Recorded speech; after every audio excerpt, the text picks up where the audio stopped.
Hi, everyone. Welcome to the Mimosa Fridays podcast, a show where we share powerful life lessons and a few laughs as Gail empowers others as she sits at the intersection of people, purpose, and politics while sipping on mimosas. Now grab some orange juice and champagne and welcome your host, Gail Dudley.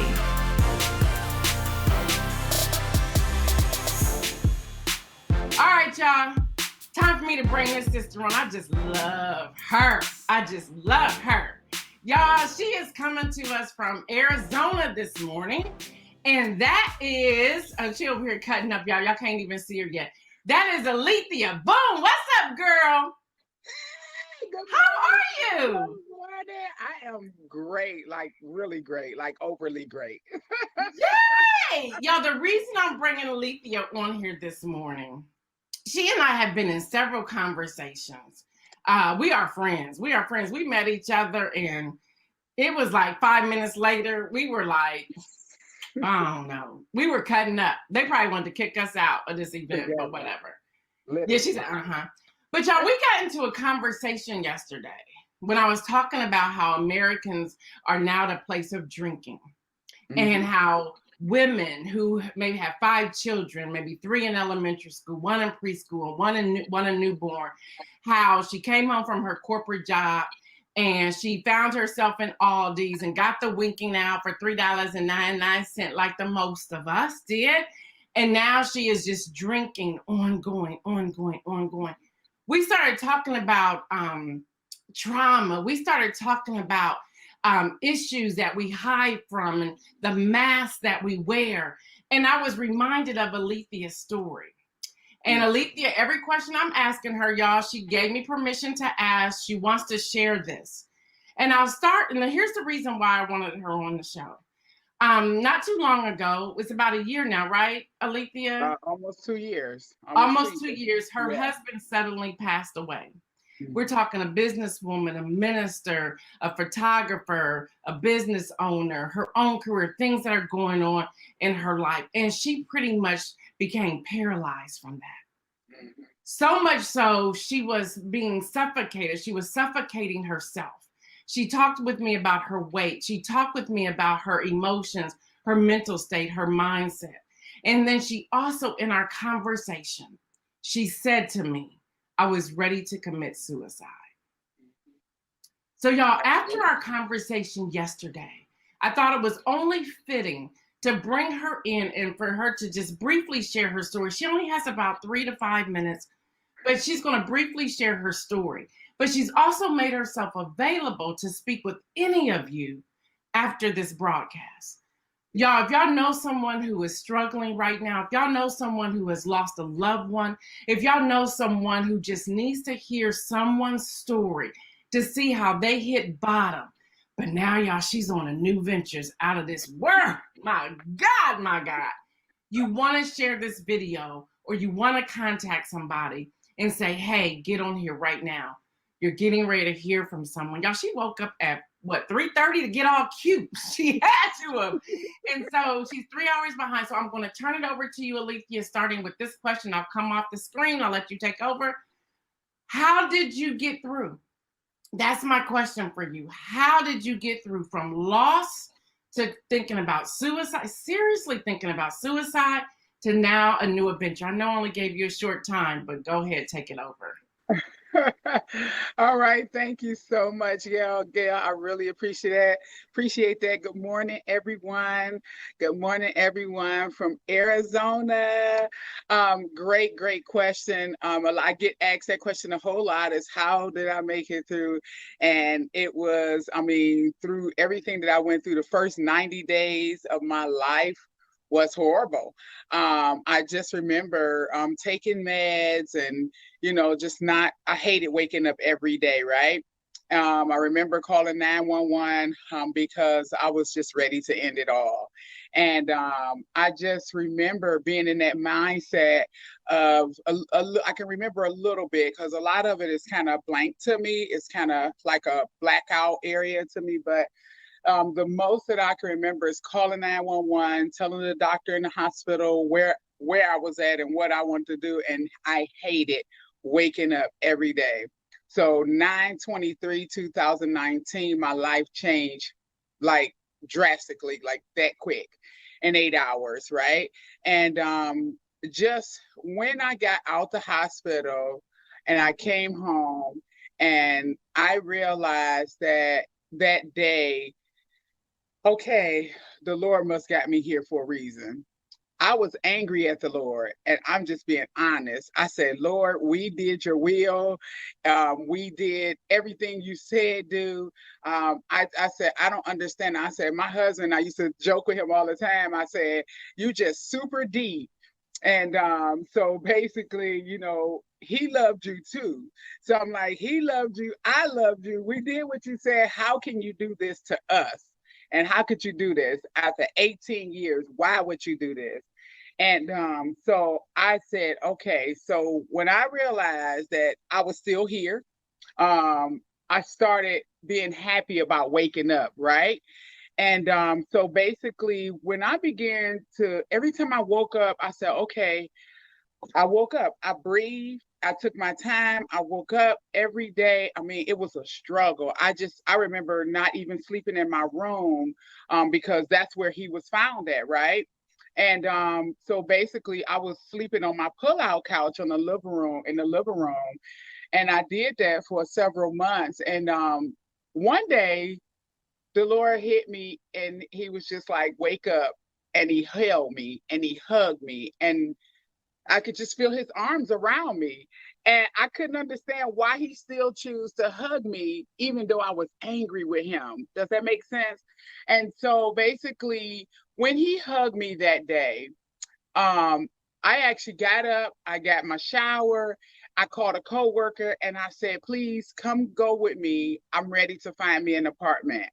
And everything I had to do by myself.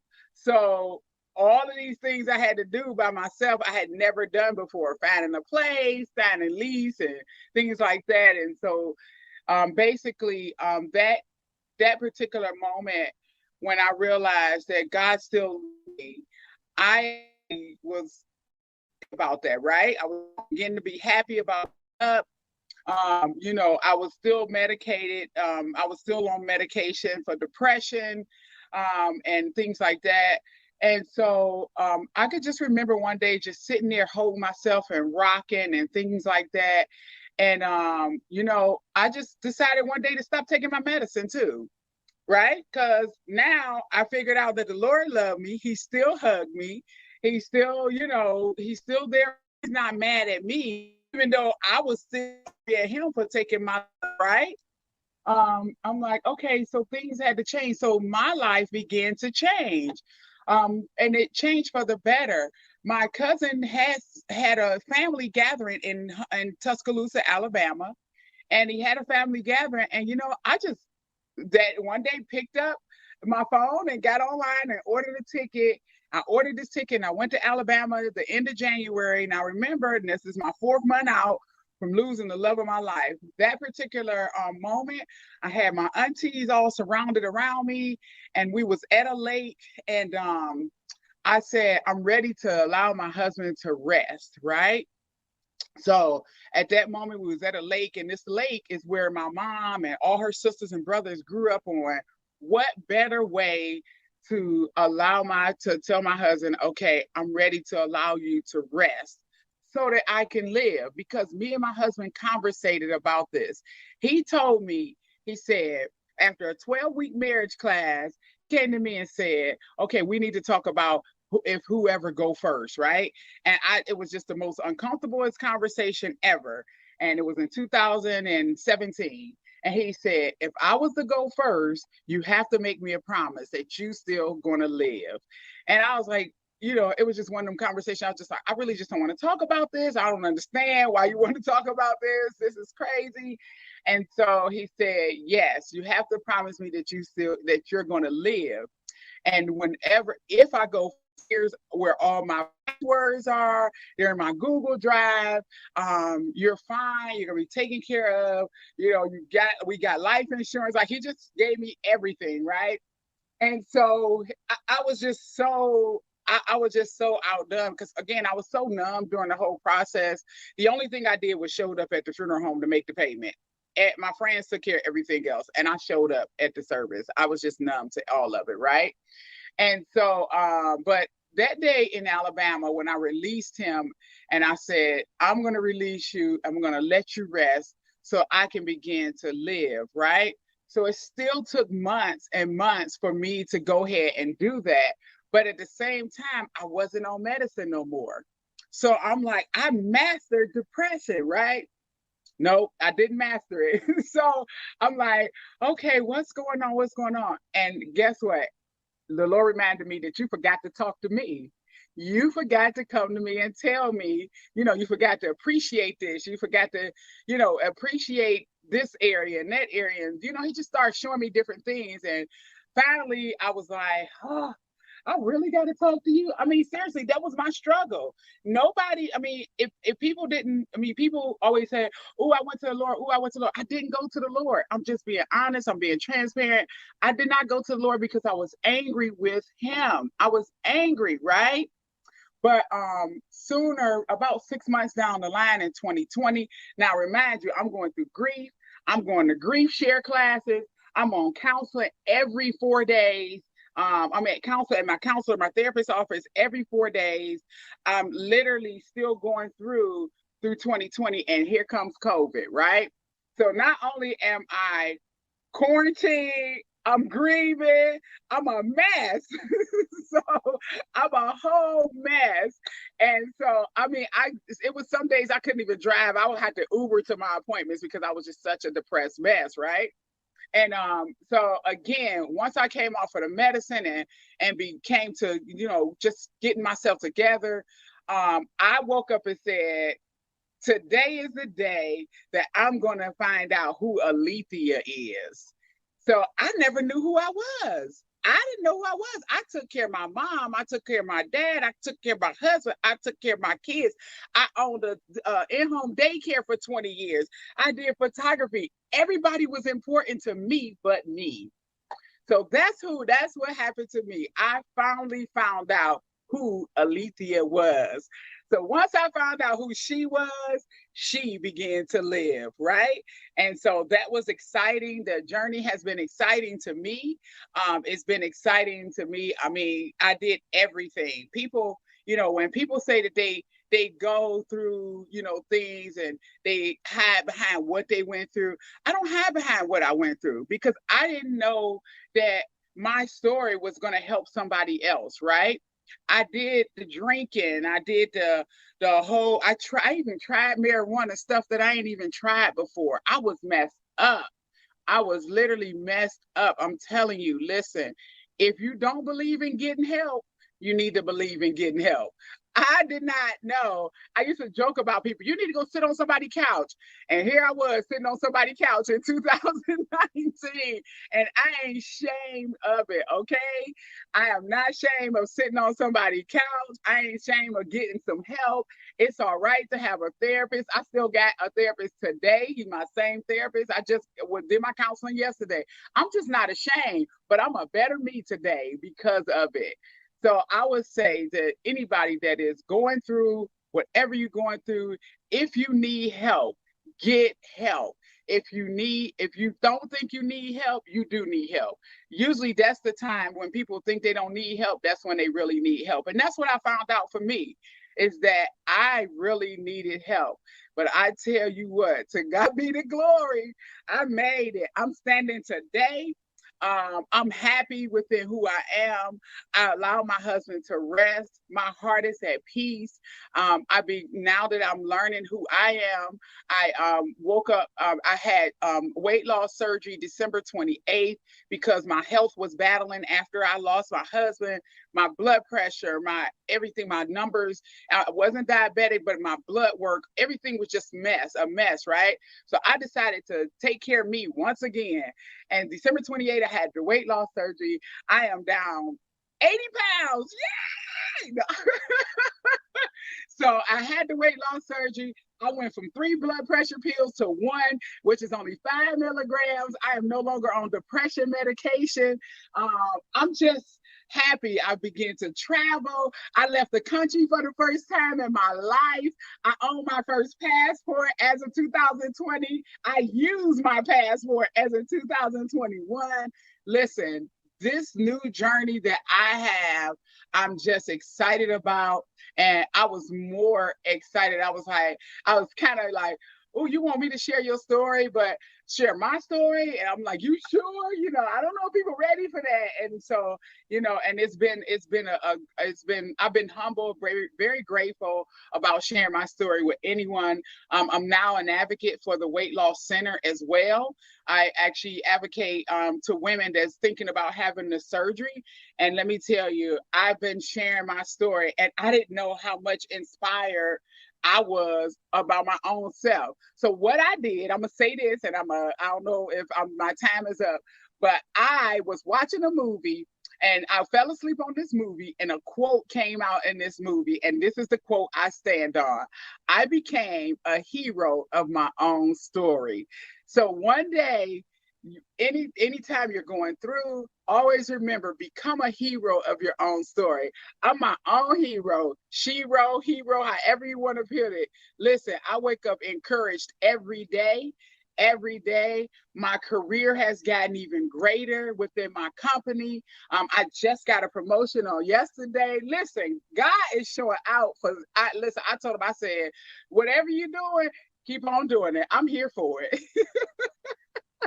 So thank you so much, Gail, for allowing me to share my story on this morning. I am so honored, very humble. I really appreciate you bringing me on this morning. Thank you so much. Look, I was like, nope, she can have all the time she wants, girlfriend, because you are freeing people. I don't know if you saw some of the comments that were coming up, and I'm sure you can see them later. But look, y'all, girl, you blessed some people today. I was trying to get it out fast. I'm sorry. No. I'm like, this is news. Forget everything else. Let me just quickly, don't go nowhere, Aleatheia. Y'all, the coronavirus recovery numbers are 28,220,863. Again, the recovery numbers are 28,220,863. With that said, I'm coming right back to you, Aleatheia. I'm letting you have the inspirational message today, too. We're going to sign off with you. So how do you want to encourage someone? You said something really key. You said, what was that quote again? I'm my hero. Becoming a hero of your own story. Becoming a hero of your own story. Yeah. So unpack that for us, and then I'll sign us out of here, because I don't know. You got to look at all these comments on here. And you all, if you know that somebody needs to hear this story, let them know that the replay will be here. Just send them over here. Aleatheia, you touched me. I'm sitting here like, I don't want to come back on. I have a team of millennials, and I'm looking at their comments. They're like, Mom, let her keep going. Let her keep going. Let her keep going. And they're like, what'd she say? So go ahead, take it over. Give us the inspirational message, Aleatheia. Okay, so thank you so much. So any case, becoming a hero of your own story, that was just a message that stood out to me. It stood out to me in a movie, and that is something that I woke up to, and I woke up and I said, that's what I want to be. I want to become a hero of my own story. You can be a hero for somebody else. You can be a hero for this person, your kids, your grandkids, your whatever. But I wanted to be a hero of my own story. And so I knew I know what my story looks like, right? Because my life changed in 8 hours.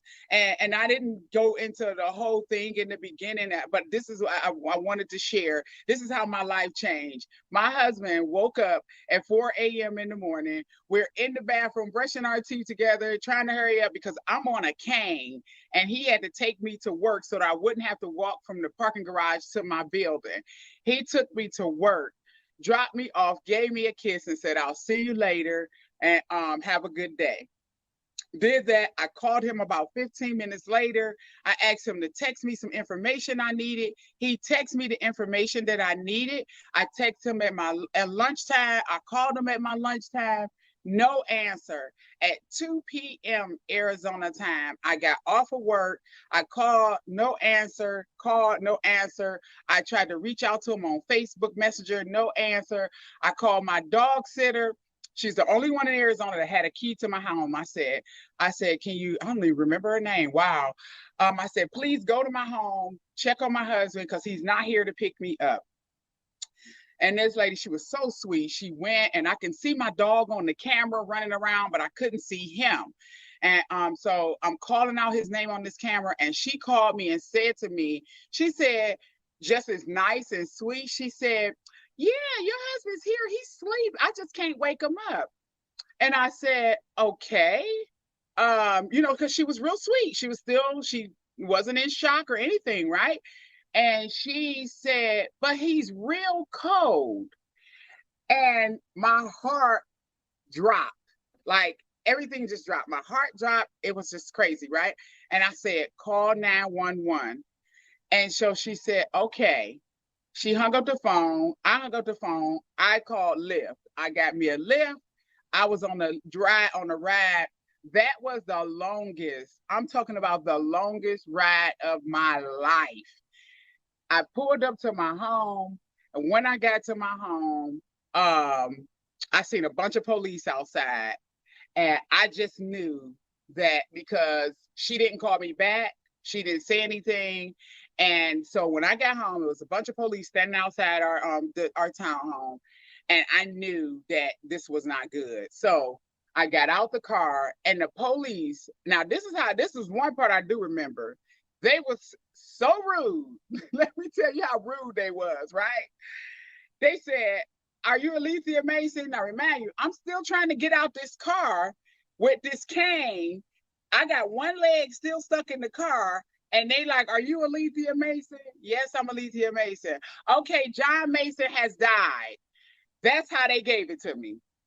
Nothing else. They didn't give it to me no other way. And all I remember was I blacked out in the parking lot. And when I woke up, I was sitting on a chair. And I was sitting on a chair in a parking lot.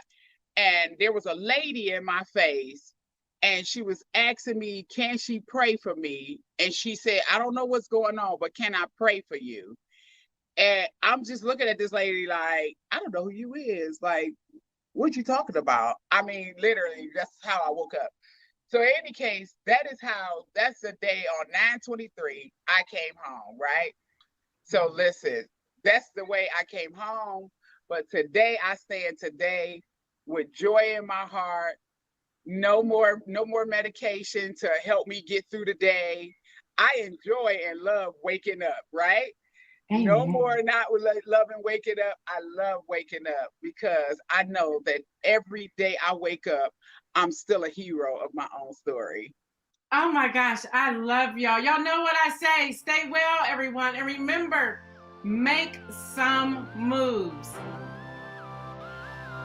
Catch Gail each weekday on News in Motion on Facebook Live at facebook.com/newsinmotion or her YouTube at youtube.com/Gail Dudley.